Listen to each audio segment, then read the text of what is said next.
All right, now that we know how to solve right triangles using our trig ratios, we're going to talk about what happens if we have a triangle that is not a right triangle. So in this case, I have a triangle right here with angles alpha, beta, and gamma and sides A, B, and C, but this is not a right triangle. We don't have a right angle. Well, what I can do is use something called the law of sines if I'm given proper information. Okay, now what is proper information? Well, that's what we're going to try to learn here. Okay, now first of all, what is the law of sines? Well, if I would draw an altitude of this triangle coming from, in this case, from angle gamma down to the base C, I create two right triangles. From those right triangles, I can tell that the sine of alpha would be opposite over hypotenuse, so h over b. Similarly, the sine of beta would be opposite over hypotenuse, h over a.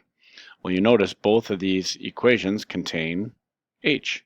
So if I solve each one for h, I get h equals b sine alpha here and a sine beta there. Well, if they're both equal to h, they must be equal to one another. So b sine alpha must equal a sine beta, and a little moving around, dividing both sides by a and b, I find out that if I take the sine of alpha over a, it should equal the sine of beta over b. Now this can be extended by drawing a different altitude of the triangle to all three ratios being the same.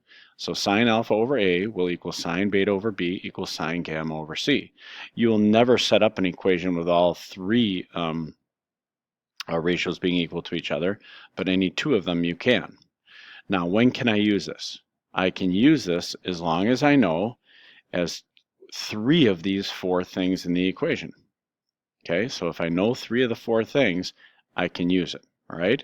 Now, the first situation we're going to use it is if I'm given angle, angle, side. We can see here that I've got angle alpha here, 42 degrees, and its opposite side. That's the key.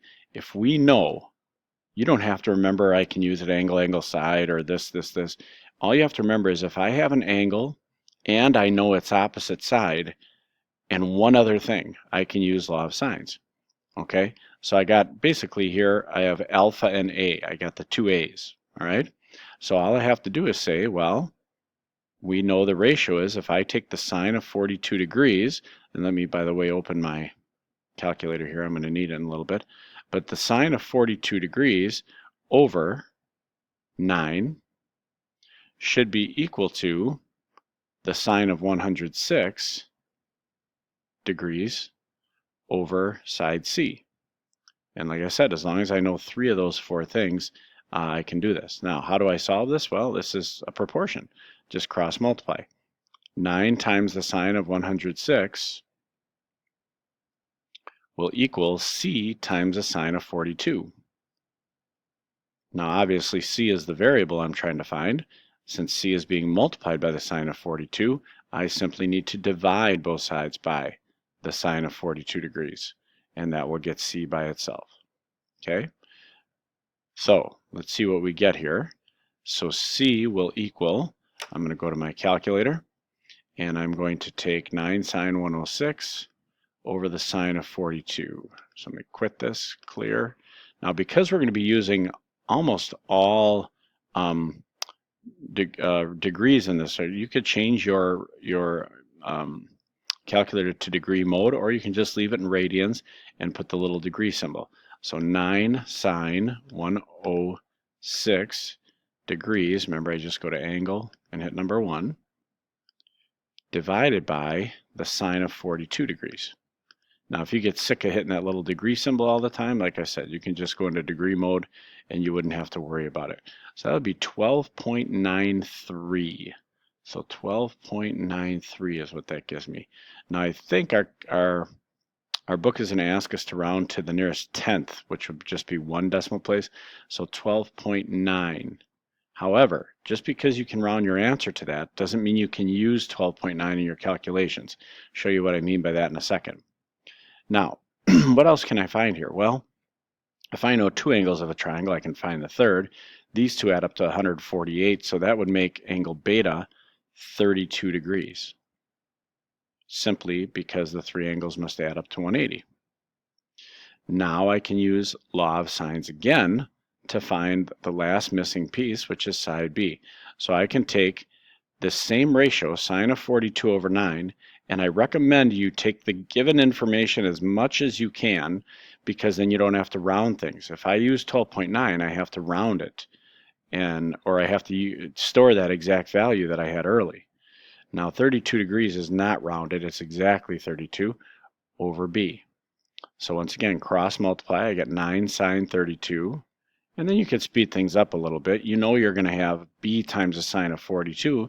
Then you're going to have to divide by the sine of 42. So right away you can just go straight into this expression. Now if I go back to my calculator, I already typed this in. Look how similar this is to this. The only thing I have to change is this 106 into a 32. I can make life a lot easier for myself. So I'm just going to hit second enter to get that last expression back. And then over that 106 degrees, I'm just typing, I believe it was 32 degrees. I'm going to delete the 1 and then just type in 32 degrees. And 7.1 is my approximate answer there. So B equals 7.1. Now before you go on, just a real quick check is make sure that your smallest angle, which was this one, 32, is opposite the smallest side. The largest angle across the biggest side. It's not a guarantee that you did things right, but it's a real quick way to at least make sure things make sense. Now this time I have an angle, side angle instead of an angle, angle, side. Now, it doesn't look like I can use law of sines here at first because I don't have a pair. I know alpha, but not A. I know beta, but not B. I don't know gamma, but I know C. However, we don't have to use law of sines first. What I can do here, remember, if you know two angles, you can find the third one very easily. So the first thing I'm going to do is just, well, these add up to 110. So angle gamma should be 70 degrees. So gamma will equal 70 degrees. And I've already got one thing down. Now that I know that, we can simply take, I have a pair now. I know angle gamma and side C. So since I have a pair, I can use law of sines. So sine of 70 over 10 equals sine of, we can do either one, 34 over A, 76 over B, you pick. So let's go sine of 76 over B just because. So again, cross multiply. 10 sine 76 degrees is going to equal B sine 70, and then I'm going to divide by the sine of 70 degrees to get B. So let's do that real quick. So 10 sine 76 over the sine of 70, 10 sine 76 degrees divided by the sine of 70 degrees. And that gives me approximately 10.3. Now, so B is 10.3, and I'm going to mark it both on my diagram here, and I'm going to write down B equals 10.3. Notice I'm circling my answers, okay? On your tests and stuff, don't make me search around for your stuff, okay? Write everything clearly. Now, I still have to find side A, so I, again, am going to take sine of 70 over 10, over 10, and set that equal this time to sine 34 degrees over A. So multiply this way, I get 10 sine 34. A will be multiplied by the sine of 70, so I'm going to have to divide by sine 70 to get it by itself. Again, I have a very similar expression, just change the 76 degrees in the last expression I did, change that to a 34. So second enter will get you that expression back. Scroll like a mad person back to 76 degrees, change it to 34. No need to delete anything this time. And I get 5.9 if I truncate, 6.0 if I round. So let's round it, and A is 6.0. And there I have it. A is 6.0. That'll be the smallest side across from the smallest angle. The biggest sides across from the biggest angle. Life is good. Okay, now here's another one, side-side angle, which your geometry teacher told you never to use, and not just because it spells a naughty word backwards, but because it's not a proof of uniqueness, it's not a proof of congruency. Could be more than one triangle that I can draw with two given sides, and a non-included angle. However, we are going to stick to only those side-side angle situations where there is only one possible triangle. So you won't have to worry about that situation. So how do I do this? Well, even without a picture, I can tell that I can use law of sines here because I have alpha and A, which are opposite each other. As long as I have a pair of A's, pair of B's, pair of C's, and one other piece of information, I can do that. So even without a picture of the triangle, I know that I'm going to take sine of alpha over its opposite side, which is 8, equals, now the difference here, the third piece of information is not an angle. It's a side. The other two problems we were given two angles and a side. Now I have two sides and an angle. I don't know the side opposite side B, which is beta. So what's the difference? Well, it's going to solve differently. I multiply this way, 5 sine 70 equals, multiplying this way, I get 8 sine B, or beta. Now, to get beta by itself, I have to divide by 8. So 5 sine 70 degrees divided by 8 on both sides will now give me sine beta. And now I got to find this angle. Well, to find angles, we have to use the inverse sine. So take the inverse sine of both sides, and let me scroll down just a hair. So beta is going to be the inverse sine of all of this stuff.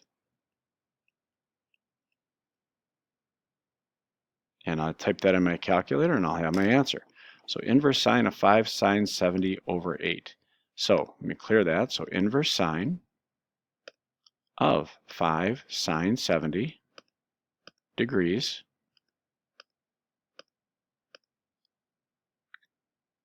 divided by 8. Close parentheses because I'm taking the inverse sine of everything. And, oh, farts. Yep, that's a radian measure. I don't want radians. I got to go to degrees. I could do this if I want to. I can go change to degrees, minutes, seconds. Yeah, I don't want really that. Let's not do that. Let me change this a second. Let me change my mode. Yeah, so for these, when you got to find the angle, it's best to be in degrees. So let's go ahead and change to degrees there. And let me hit enter again. I don't have to retype it. There we go. So about 36 degrees, okay? We will round to the nearest tenth again, so that's 36 degrees. So beta is 36 degrees. Now it's not exactly 36 degrees, but it's pretty stankin' close. Now I know two angles are 70 and 36, so angle gamma is going to be 180 minus those two.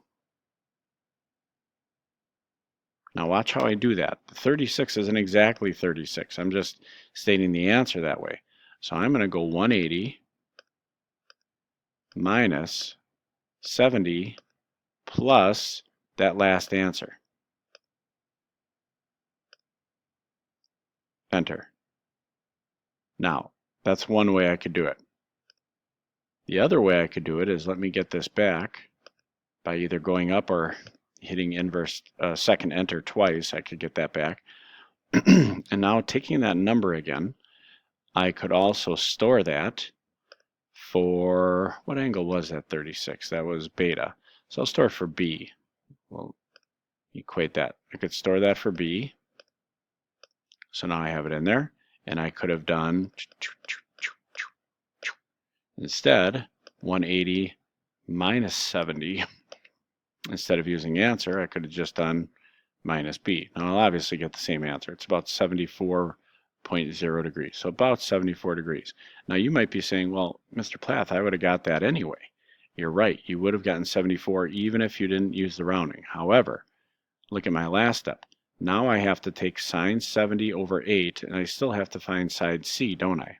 To find side C, I'm going to have to use angle gamma, which is 74 degrees. But it's not exactly 74. So to get that angle, so what am I going to do here? I'm going to multiply 8 sine 74, but not exactly 74. And then C sine 70 divided by sine 70. The 70 is exact. That was given. But the 74 is really, go to my calculator, this number right here. So I'm going to go 8 sine, and you can